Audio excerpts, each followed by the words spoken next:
Good morning, everybody. This is Eureka John, Eureka Street Crypto Hub, coming at you live in the Austin, Texas area. 6 o'clock in the morning. 6 in the morning on March 2nd, 2021. We are already into March, and it has been already an incredibly exciting year. Yeah, glad you could join me this morning. Tip the hat to you.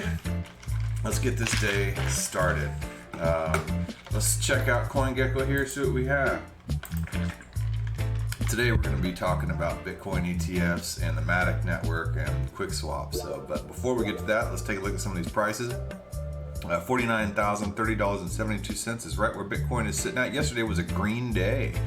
So I last broadcasted around 5 something in the morning yesterday, and it was still a red day. And then right after I left and went to work, as I was on the freeway, apparently it turned into a green day. So by the time I got to work, Bitcoin was already $2,000 more than whenever I was broadcasting yesterday. So it's pretty cool. Anyway, what else we got here? We got Ethereum at $1,572.17. Looks like my face is stuck here. All right, come on. All right. Don't do me like that. Don't do me like that. All right. Cardano, $1.24. Binance Coin at $252.21. Tethered at $1, of course, because it's a stable coin. Polkadot, $36.40. XRP at 44 cents. So it's just going to be stuck at 44 cents like it was stuck at 25 cents for the longest time. And before that, it was stuck at 19 and 20 cents for the longest time. It just like choose where it wants to sit. It's like walking on a long walk, and then it just sits down for a while. It's like, I'm just going to sit here for a second. And then takes a break, and then it'll walk a little bit longer. Anyway, whatever. Chainlink, almost back at $30. $29.53 yesterday. At some point it was like $25, and then the day before it was like $24. So it's doing what it do, Litecoin, $181.68. Bitcoin Cash, $539.16. Then we got Stellar down here, dollar stablecoin. Uniswap at $26.44. NEM's been a weird one.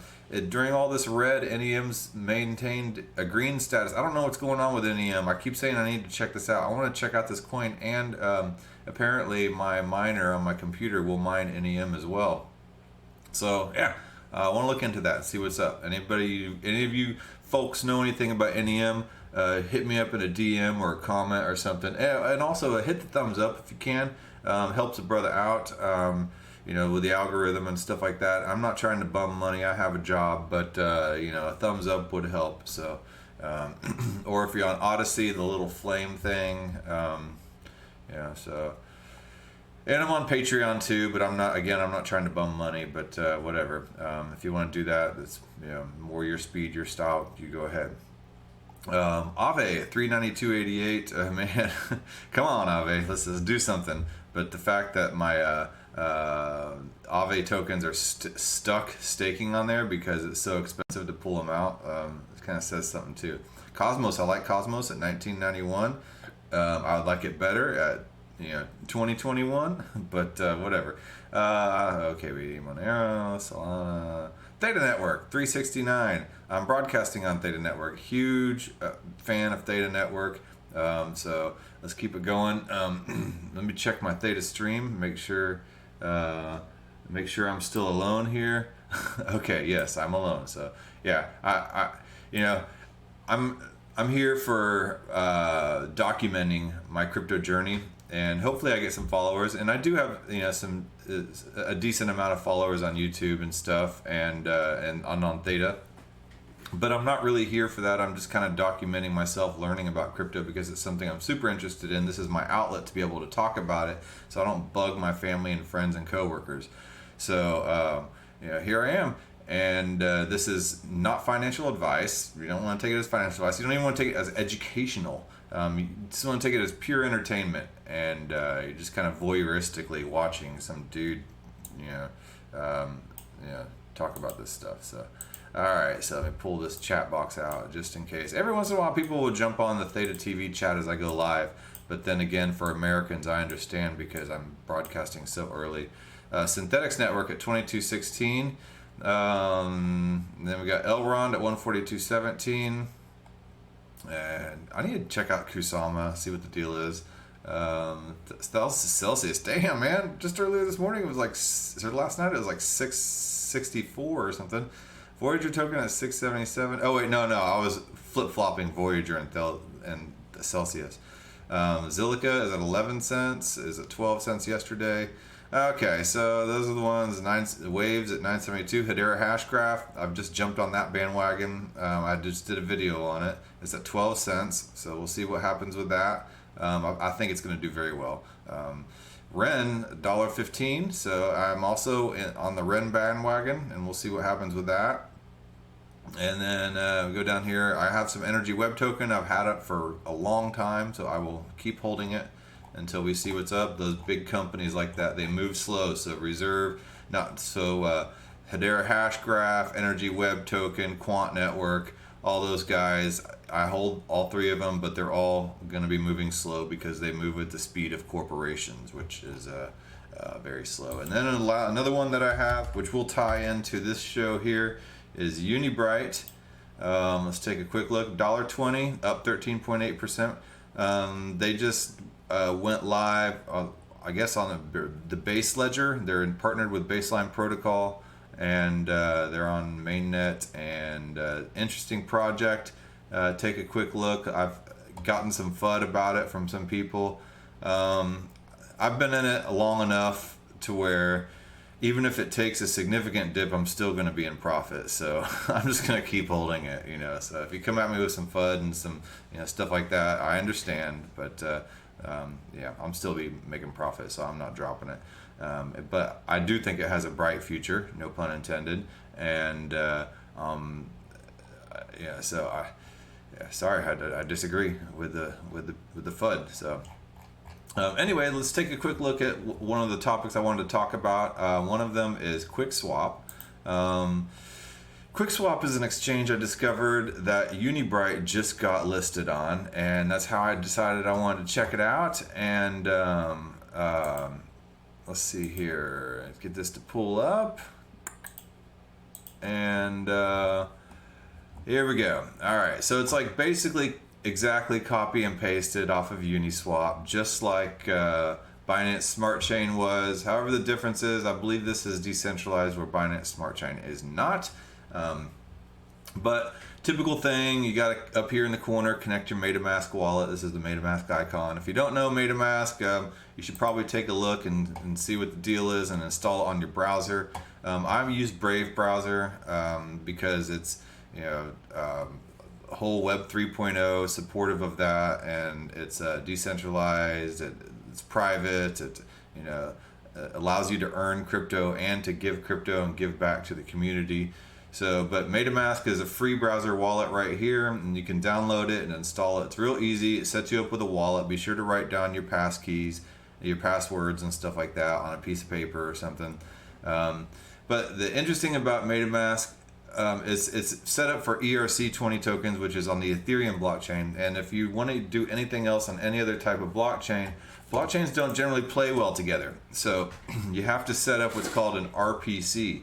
And RPC is a remote procedure call, and it's when a computer program causes a procedure to execute in a different address space,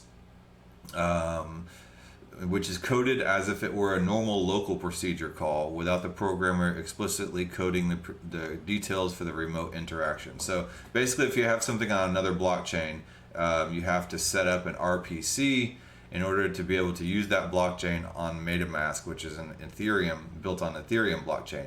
So, and the same thing with Binance Smart Chain and anything that's built on a different blockchain, you have to set up an RPC for it. I don't want to go too deep in the woods on that technical part of it, but MetaMask has an RPC. For some reason, this doesn't let me pop up my window on MetaMask so you can see. Let me see if Brave will let me add that little window.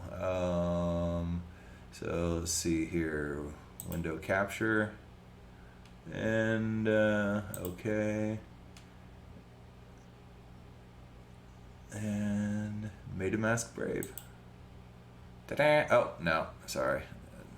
All right, never mind. Okay, so it's not letting me add that for now. I'll have to figure that out. But my wallet, basically, I connected it. You click on this, you click on the little circle in the upper right-hand corner of your MetaMask wallet, and you basically you go down to your accounts, and you create it. You don't create an account. You add. There's a place in there, and here's some instructions. Actually, these instructions show you, but there. Okay, all right. So. You go on here. Come on, computer.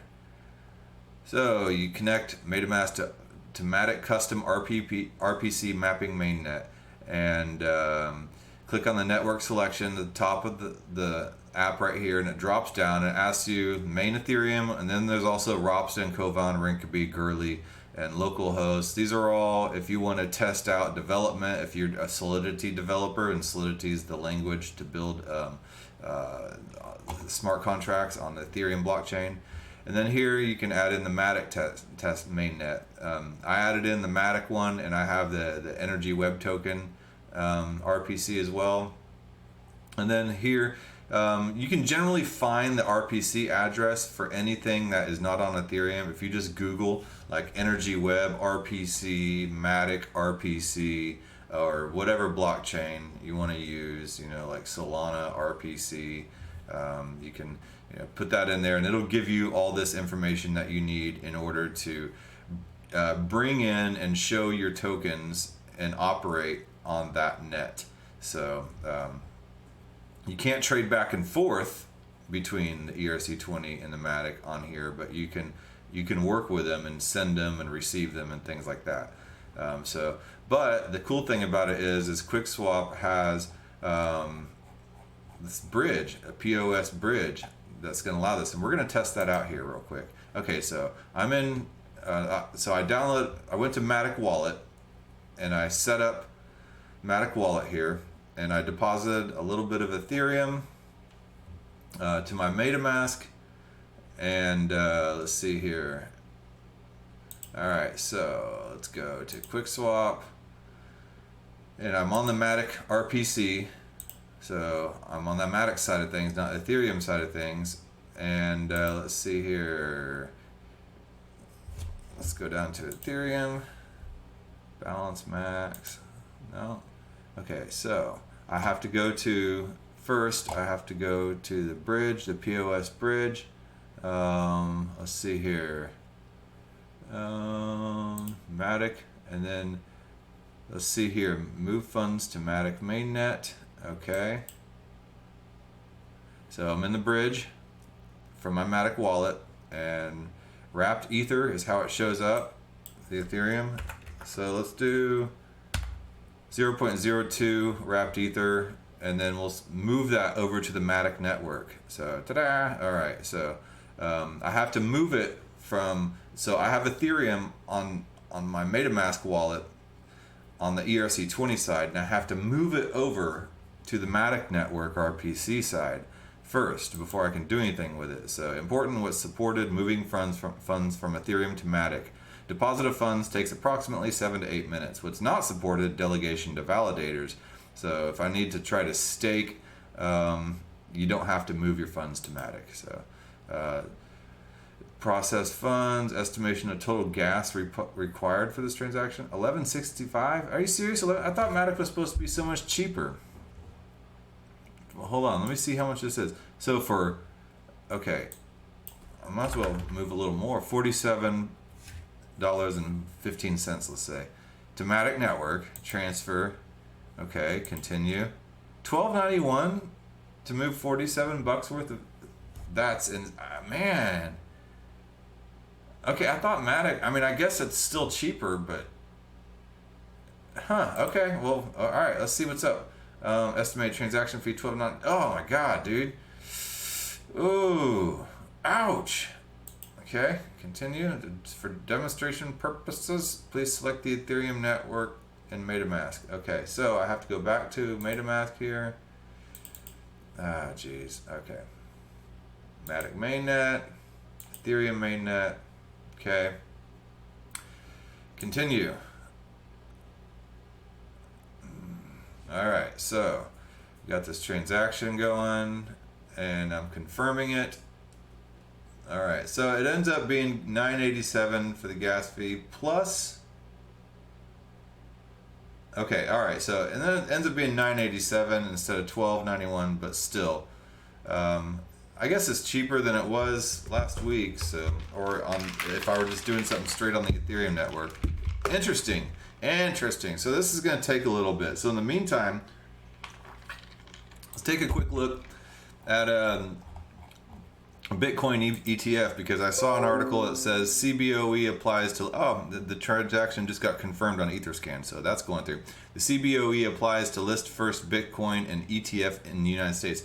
So this is huge because apparently they've been trying, Cameron and Tyler Winklevoss of Gemini Exchange have been trying to do an ETF for a long time. They proposed it back in 2016. The SEC rejected the proposal since several firms, including Van Eck and SIBO, have filed proposals for the regulatory agency only to see them rejected or withdrawn. An ETF investment fund that is an investment fund that trades like a stock, meaning people can buy or sell as long as the market is open. Basically, an ETF, if you don't know and if you haven't messed around in the stock market before, an ETF is an exchange-traded fund, which is a bundle of different stocks. So, say you wanted to invest in a tech ETF, they'll put in, Facebook, Apple, Nvidia, AMD, and all that stuff, all in one bundle, and then it will follow the value of all those stocks at an average, and that is the value of that ETF. Or if you want to do oil, there's Exxon, Chevron, Shell, and BP, all in one ETF, and then it follows the median value, or I guess the average value of all those right in the middle. And so you kind of it allows for less risk, and it's real easy. It's easy for people to set up and stuff like that. Or if people set up ETFs along Ideal, if you're in the Stash app, you can see that they have ETFs set up along gold and silver and minerals. They have ETFs set up around energy. They have ETFs set up around women-owned businesses. So there's ETFs for anything, and they can follow any type of index that somebody wants to set up. But a Bitcoin ETF is a little different, and there's not a whole bunch, unless you want to set up some kind of ETF where you're following public companies that are all involved in Bitcoin somehow. Like maybe it would follow the value of Bitcoin, it would follow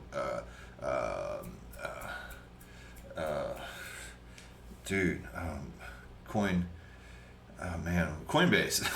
It would follow Coinbase, and it would follow like maybe a public mining operation or whatever. But this is not the case. This Bitcoin ETF is right here at wealthsimple.com. I found the best explanation for what a Bitcoin ETF is.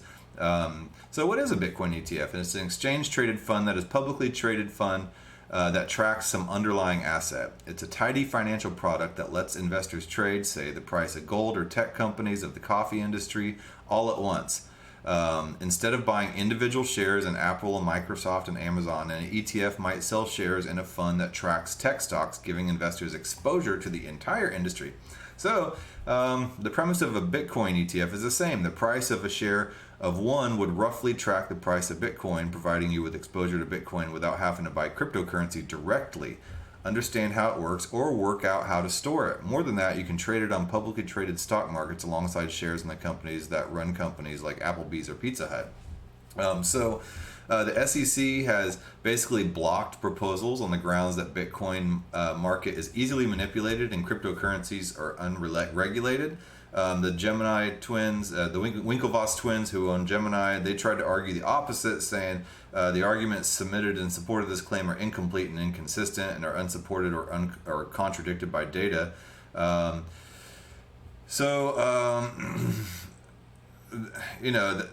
been going back and forth with this on several years, but it looks like Canada just got their first Bitcoin ETF approved, and in 2 days they got $421.8 million assets under management in 2 days. So that is huge. So the success of the Canadian ETF has definitely been a huge influence on this proposed ETF for in the United States. yeah, they say that a Bitcoin ETF tracks the price of Bitcoin, allowing investors who are interested in the cryptocurrency but wary of holding it themselves to get exposure to the asset. Users buy shares in Bitcoin, not actual Bitcoin. Overall, a Bitcoin ETF would be more accessible investment instrument than, say, the Grayscale Bitcoin Trust, which is open only to accredited investors, requiring a minimum investment of $25,000 and doesn't allow buyers to trade their shares for 6 months. Okay, so you got to have a lot of money to do business with Grayscale. I'm not going to do business with Grayscale, and you're probably not either, unless you're rich. I'm not accredited, and accredited is just code for rich people. So an ETF on Robinhood that deals with Bitcoin, and I don't know anything about Bitcoin. I'm wary of Bitcoin. I mean, I understand Bitcoin. I understand the wallets. I understand how it works and storing it, and I'm okay with that. And I also understand that I don't need to own an entire Bitcoin. I can own Satoshis. But a lot of people don't understand this stuff. And then a lot of these people managing these funds and things like that, they would love to help their customers get into Bitcoin, but the heads of their companies or their customers are just like, keep that stuff away from me. You know, they don't want to touch Bitcoin, but this is kind of a way for them to get into it without actually getting into it. This is great. It opens it up to the mass public, and it allows just the tip. Yeah. Putting in just the tip of the Bitcoin rabbit hole, and then once they go in, then they'll just fall right on in afterwards. I guarantee you. So that's cool, man. I like the whole stuff right here. I'll put links to all three of these articles here. You know, it talks a little bit about the Canadian here, the Canadian ETF and the success of it. So all three decent articles, but this Wealth Simple one is by far the most comprehensive in being able to explain it to a total noob. So, yeah, good job. All right, anyway, so back to Matic Network. Okay, so the transfer is completed. So let's go back to, transfers in progress. Let's see what's happened here. Back to wallet. Okay, Matic mainnet. Okay, so I have, refreshes. I don't have 2 cents. I guess they gave me a little bit of Matic whenever I set up a wallet, because somehow I had 2 cents worth of Matic. Let's see if I'm smart enough to figure this out and then just this quick little broadcast, because if this takes too long, I'm not going to be able to do it. So I got 0.1 Matic. Man, nothing's showing up yet. So it's taking a minute. Move funds to Matic Network. This is the bridge. Okay, so everything's in process. Nothing is showing up yet. Back to wallet. Let me go over to Quickswap. Anyway, so now it's telling me I'm on the wrong network. Okay, so let me connect to the appropriate Matic network. Now I have to go back to MetaMask and switch this over back to the Matic network. Let me click on this RPC.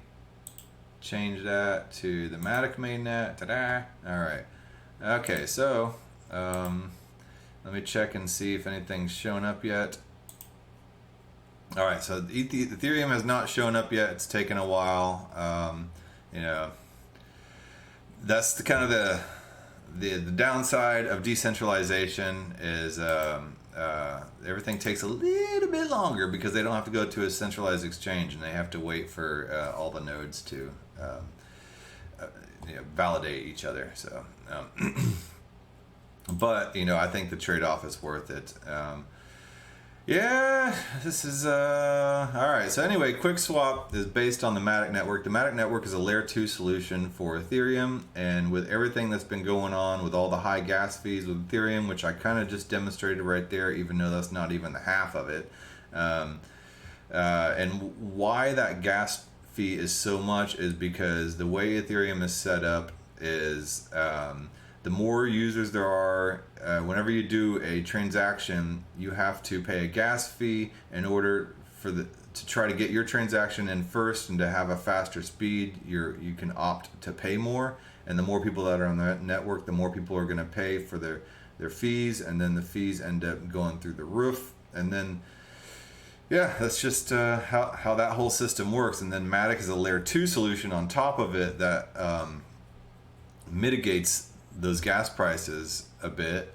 And and apparently it is doing that, but it is taking a while here. So, man, I'll have to come back to this. I got to get to work, but I definitely will come back to this. But check out Quickswap. I know this probably wasn't the best advertisement for it, but then again, I'm not advertising anything. That's not what I do. So, yeah. And I don't get paid by anybody. These videos are not done to try to shill any products. I'm exploring these products exactly how you see what I'm doing here. And if I'm making some mistakes or totally getting something wrong, let me know. As you can see, this transaction is in progress. 11 minutes ago I started it. It would said it would take 7 to 9 minutes. I want my money back. And I'm gonna totally Karen out on them. I know some nice Karens. I hate the fact that name has just been co-opted. I feel bad for those Karens. Anyway, all right. Yeah, it is what it is. I'll come back to it. And I like Quickswap. I think it's going to be cool. I like Matic. If you don't want to store Matic on the Matic wallet here, you can also store it on Atomic Wallet. Atomic Wallet supports it. And then if you don't want to use this Quickswap to get your Matic, you can also trade your Matic using Simple Swap here. This is how I get all my Theta as well. But you can trade Ethereum to Matic here, and you can send it to whatever wallet you want that supports Matic. And so it's another way you can get Matic or Polygon. They've rebranded, so I don't try to keep up with all this rebranding and stuff, so all right. So yeah, man, interesting to say the least. And like I said, I'm not shilling or promoting any product. I'm just checking it out. And obviously this has taken more time than I have right now. So I will come back to it and I will update you on the success of all this stuff. And I believe Matic is going to do well. And then I may be able to get some Unibright as well on here with less fees. So cool. That being said, have a good day, enjoy life, and be nice to each other. And if somebody cuts you off and flips you off in traffic, don't get all worked up and all that stuff and have road rage. Just take a breath, back off, and it's not you, it's them. All right, bye.